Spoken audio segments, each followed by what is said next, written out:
Central द्वारा कराए जाने वाले पब्लिक एग्जामिनेशन आजकल अपनी अनियमितताओं के चलते चर्चा का विषय बने हुए हैं। सेंट्रल गवर्नमेंट ने इस 21 जून 2024 को देर रात एक कानून लागू कर दिया है जो एंटी पेपर लीक से रिलेटेड है। इस नए कानून के तहत दोषी पाए जाने वालों को 10 साल तक की जेल और साथ ही 1 करोड़ तक का जुर्माना भी चुकाना पड़ सकता है। पहले नीट यूजी एग्जामिनेशन कंट्रोवर्सी, फिर यूजीसी नेट एग्जाम कैंसिलेशन और अब आज होने वाला नीट पीजी एग्जाम पोस्टपोन कर दिया गया है। और इतना ही नहीं, इन सारे एग्जाम्स को कंडक्ट कराने वाली नेशनल टेस्टिंग एजेंसी और जितने भी एग्जाम कराती है अभी फिलहाल उन सब पर रोक लगा दी गई है। अब देखते हैं इन सबको रोकने के लिए और स्थिति में सुधार करने के लिए केंद्र सरकार ने अब तक क्या क्या कदम उठाए हैं। तो सबसे पहला 21 जून 2024 को the public examination prevention of unfair means act 2024 लागू कर दिया गया। इस एक्ट के बिल को बजट सेशन में पार्लियामेंट से पास किया गया था। राष्ट्रपति की सहमति से 12 फरवरी को ही मिल चुकी थी। और इस एक्ट को किस मंत्रालय द्वारा लाया गया है, तो आंसर होगा ministry of personnel public grievances and pension. इस मंत्रालय का नेतृत्व फिलहाल प्रधानमंत्री करते हैं और उसमें राज्य मंत्री उन्हें रिपोर्ट करते हैं। इसके अलावा एक 7 सदस्यीय उच्च स्तरीय कमेटी का गठन 22 जून 2024 को किया गया है, जिसकी अध्यक्षता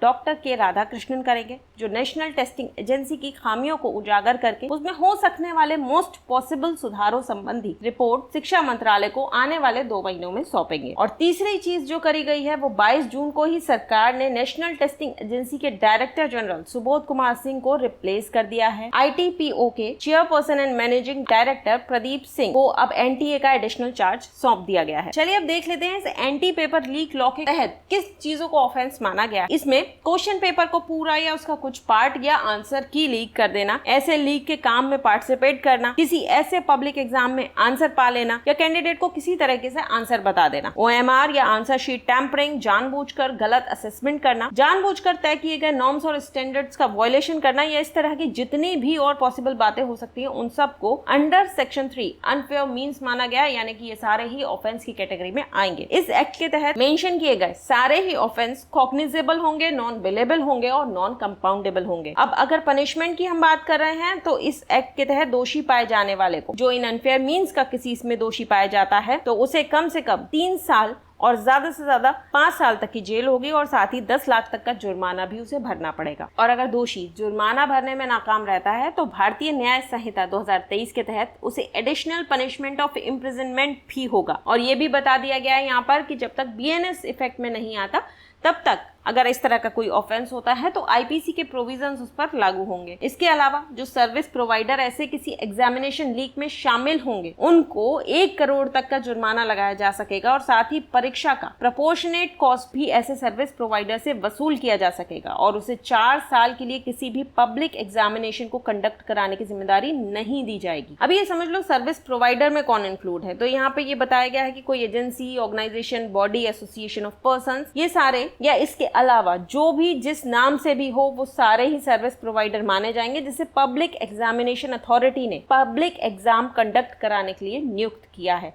सिंपली अगर हम कहें तो एग्जाम सेंटर अलॉट कराने वाले, OMR शीट प्रिंटिंग वाले, क्वेश्चन पेपर प्रिंटिंग वाले या एक्सेट्रा, ये सारे ही सर्विस प्रोवाइडर माने जाएंगे जिनसे किसी भी तरह की सर्विस ली गई है एग्जाम को कंडक्ट कराने में। देखिए ये पनिशमेंट का सिलसिला अभी बाकी है, तो यहाँ पर मेन ऑफेंडर और सर्विस प्रोवाइडर फर्म की बात हो गई। बट आगे ये कहा गया है कि अगर ऐसे किसी सर्विस प्रोवाइडर फर्म का डायरेक्टर, सीनियर मैनेजमेंट और पर्सन इंचार्ज ऐसे ऑफेंस में अपनी कंसेंट दिया होगा और इन्वेस्टिगेशन में ये बात पता चल जाती है तो उसे मिनिमम 3 साल की और मैक्सिमम 10 साल तक की जेल होगी और साथ में 1 करोड़ तक का जुर्माना भी लगाया जाएगा। यहाँ एक बात और कही गई है कि इस एक्ट के तहत कोई एक्यूज अगर ये साबित कर देता है कि ऐसा अपराध उसकी जानकारी के बिना किया गया है और उसने ऐसा अपराध रोकने के लिए सारी कोशिश की तो उसे इस एक्ट के तहत कोई पनिशमेंट नहीं होगी, बट उसे ये बात पूरी तरह से साबित करनी होगी।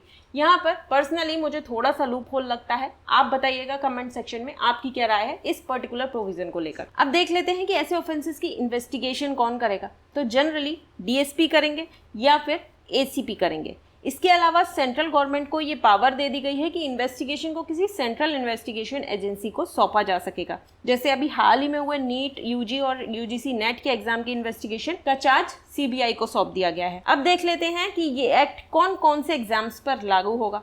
तो अब भाई ये सेंट्रल का एक्ट है, तो सेंट्रल के द्वारा कंडक्ट कराए जाने वाले ही एग्जाम्स पर लागू होगा। जो एग्जामिनेशन बॉडी सेंट्रल के अंदर में आती हैं, केंद्र सरकार के अंदर में आती हैं, वो ही इससे गवर्न होंगी, जैसे UPSC, SSC, RRB, IBPS, central government के स्टाफ की भर्ती, एनटीए और इसके अलावा जिन्हें सेंट्रल गवर्नमेंट अलग से नोटिफाई करती है, वो सारे एग्जाम्स इसके तहत आ जाते हैं। तो अब इतना तो क्लियर हो गया है कि ये एक्ट केवल सेंट्रल एग्जामिनेशन बॉडीज पर लागू हो रहा है, कोई स्टेट एग्जाम इससे गवर्न नहीं है। स्टेट्स को अपने सेपरेट लॉज लाने होंगे अगर उन्हें अपने स्टेट में पेपर लीक जैसे मामलों पर लगाम कसनी है। तो मैं उम्मीद करती हूँ आपको ये जानकारी पसंद आई होगी। If yes then like, share and subscribe to legal gravity. आज के लिए बस इतना ही, और ऐसे ही जानकारी पाने के लिए बने रहिए लीगल ग्रेविटी के साथ। मिलते हैं एक नई वीडियो में, तब तक के लिए नमस्कार।